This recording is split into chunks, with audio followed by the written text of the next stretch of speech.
On this episode of Alaska Cabin Adventures, we're setting off to build a new outhouse. It was supposed to be a fun and easy build, something that I could surprise my wife with when she returned from out of town. But things go horribly sideways after a stupid mistake ends up costing me big. Oh, I might have broke my knee.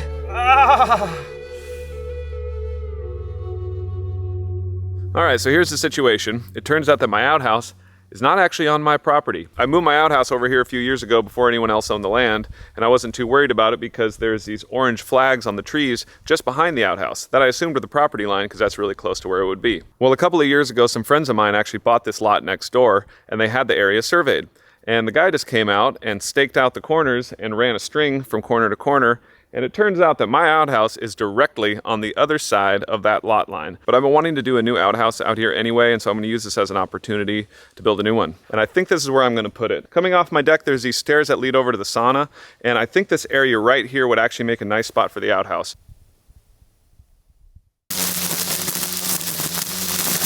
All right, well, I just got some great news. My buddy Steve from Home Sweet Home Alaska is actually free for the next couple days, and he volunteered to come down and help me build this thing. So that's gonna be great to have an extra set of hands, especially for digging those holes.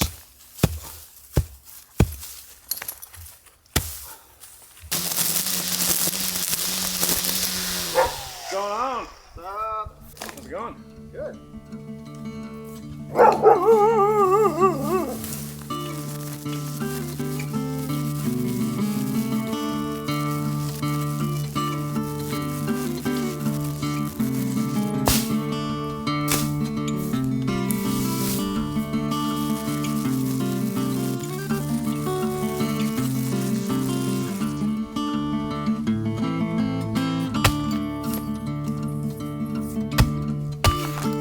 There's a stump here.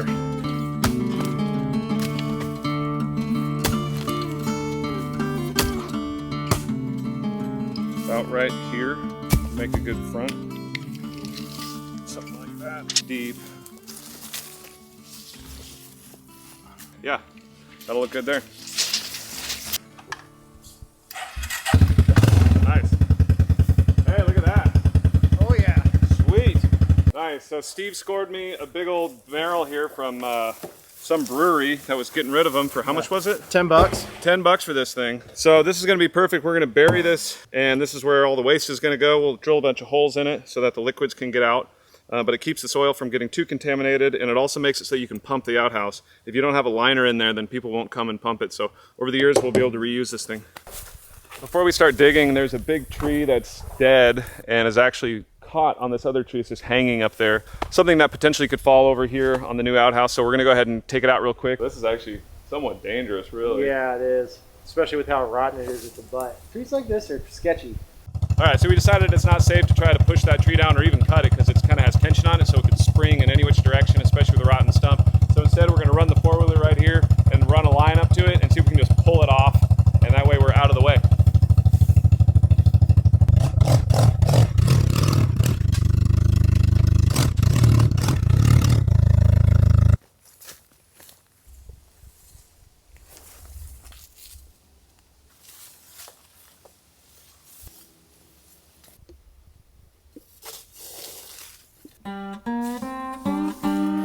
Here goes nothing. Okay.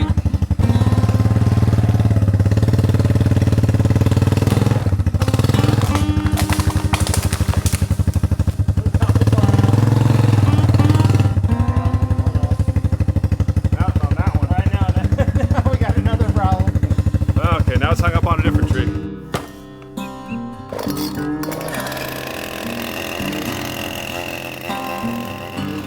All right, so one of the nice things about having Steve around is that he was a professional tree cutter for a few years. So he's a lot better and a lot more confident with using a chainsaw than I am, especially with tricky trees like this. This one could be dangerous. What he's gonna do is gonna cut it in the middle here, and that top part is hopefully just gonna swing down and then drop, and then we can get it out of the way. So that's what's happening.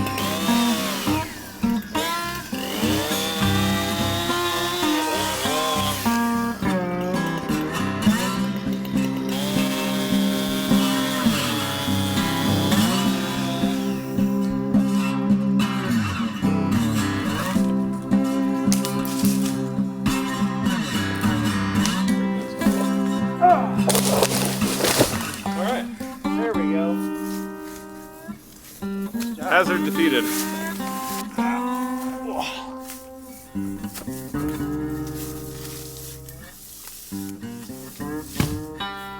Good enough for now. I never go down there, so they'll probably rot before I remember to clean them up. Right.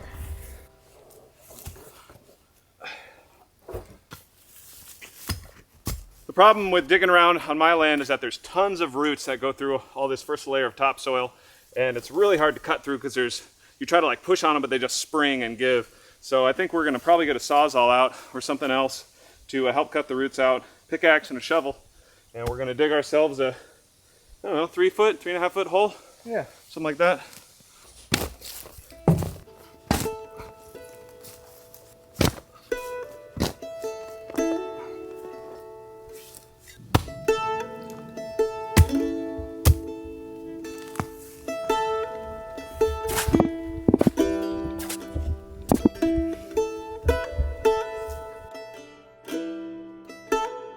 So as we get farther down into this hole, I just want to talk about the soil that my cabin's built on. As you guys can see, pretty sandy, and which means that water is going to drain through it really nice. If there's moisture in your soil and you have a foundation that's in a frost area, that's when you're going to get like frost jacking, which is basically the ice underneath pushing up and pushing your foundation and cracking things and making the building shift. But if you got good gravel and sand, probably going to be all right. I'll tag you in.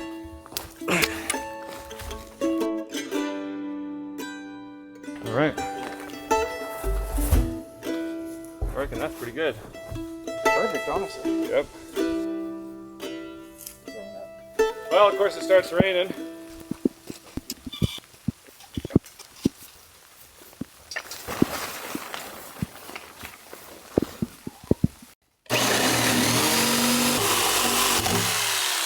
I might get the Sawzall. I was gonna say Sawzall might be the way to go. Yeah.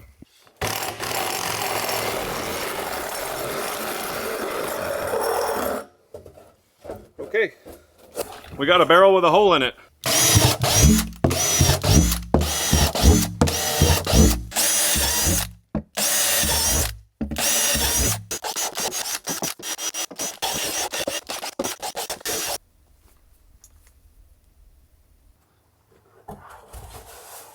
I think that's going to do the trick.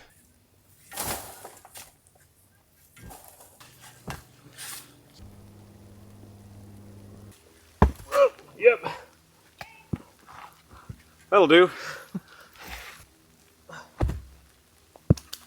Start building. This wasn't to be just any old outhouse.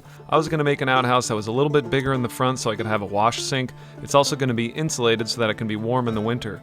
The roof will even overhang by about 3 feet on the porch, so that way you don't have to shovel it off every time it snows. Good spot, Norm. Really good spot.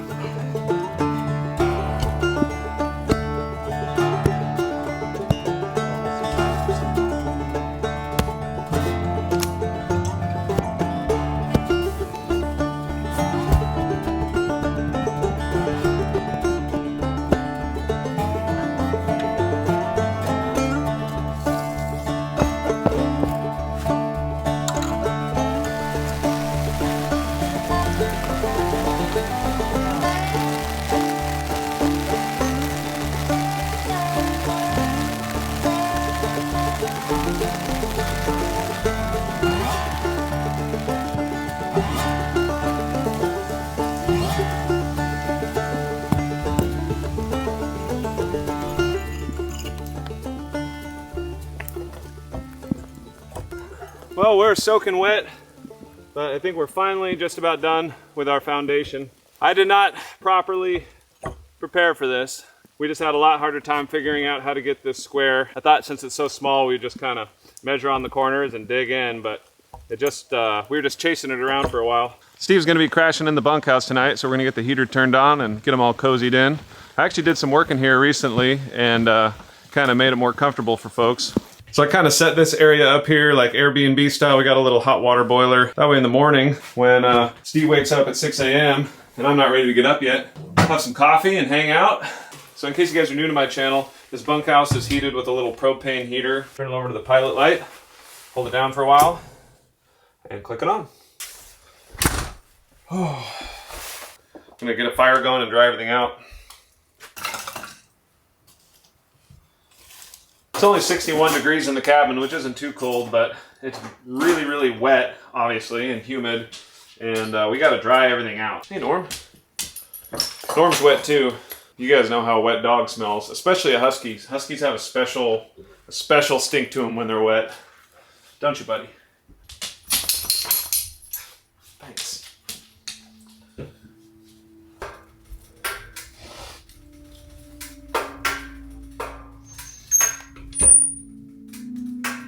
Drying out, warming up by the wood stove. Gonna call it a night, and we'll catch you guys in the morning for a big day of building.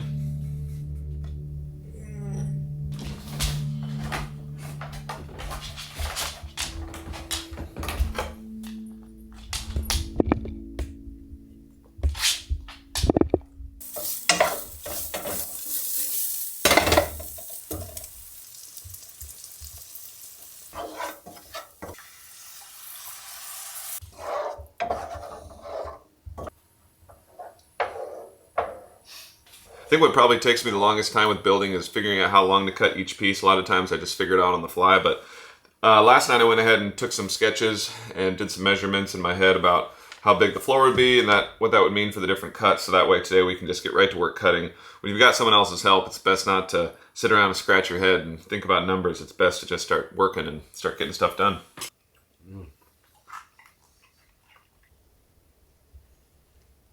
Well, the forecast was calling for 95% chance of rain today, but looking pretty good to me. It's actually an absolutely beautiful day.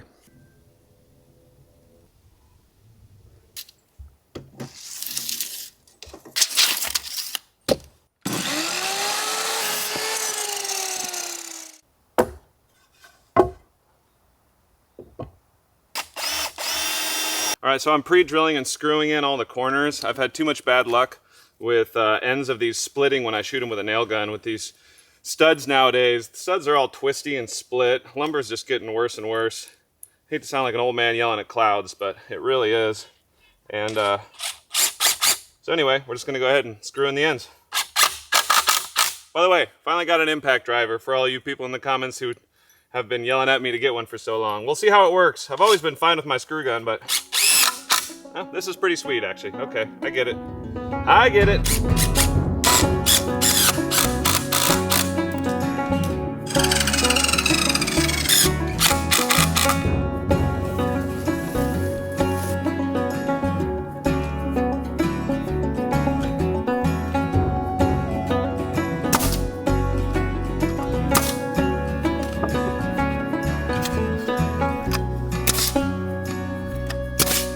Well, I know it may seem silly to be insulating an outhouse, but this is going to be a heated outhouse.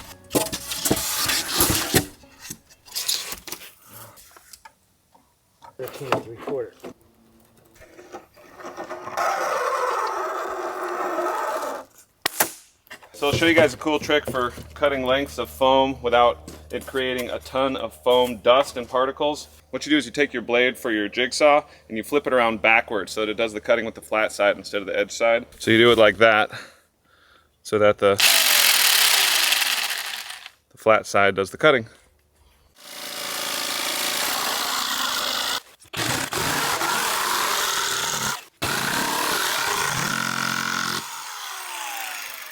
Okay.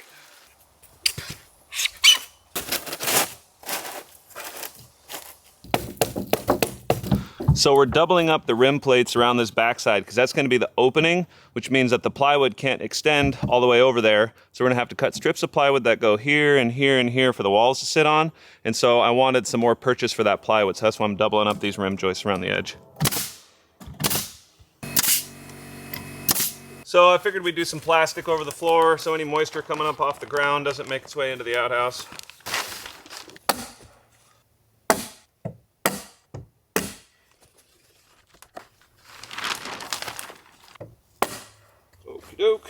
So we're going to screw this plywood down rather than nail it in, so that way it doesn't squeak over time or get loose. The screws and glue is really ideal, but we can't glue it because we put this plastic sheeting down, but it's no big deal. We'll just screw it down.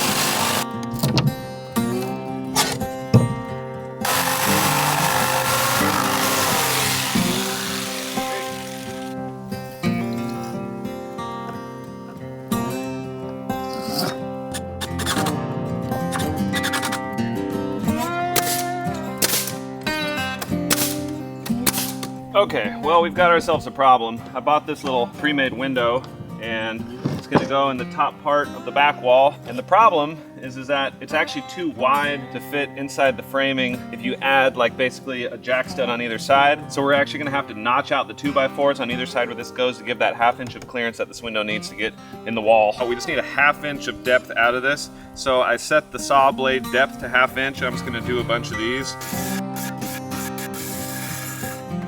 What we need is a chisel, but the chisel's not here. Okay, thought of an obvious tool that would work. The multi-tool, as long as the battery doesn't run out. Battery's dead. Okay.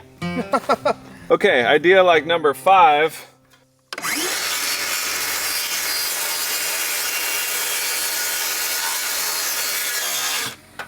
Well, not ideal, but we got this notched out. Now we'll do this on the other side and we should be good.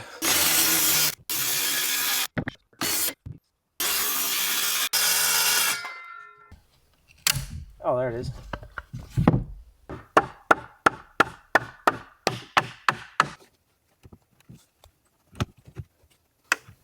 The window fits. Oh, here.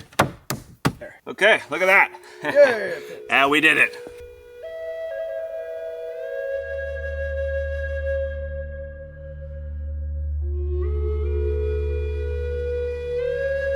Okay. Over the course of the last 20 years that I've been living in Alaska, I've done a lot of dangerous things. Snow machining, mountain climbing, skiing, building cabins, you name it. And with the exception of a couple minor injuries, I've managed to keep myself pretty well intact. If you had told me that an outhouse was going to be the thing that took me down, I wouldn't have believed you.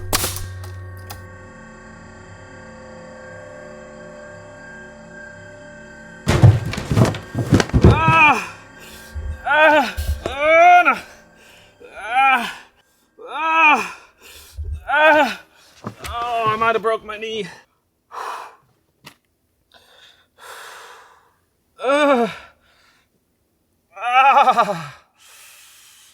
Oh, that's not good. I wasn't paying attention, and I went down in that hole, and all my weight went sideways on my leg. Hi, Norman.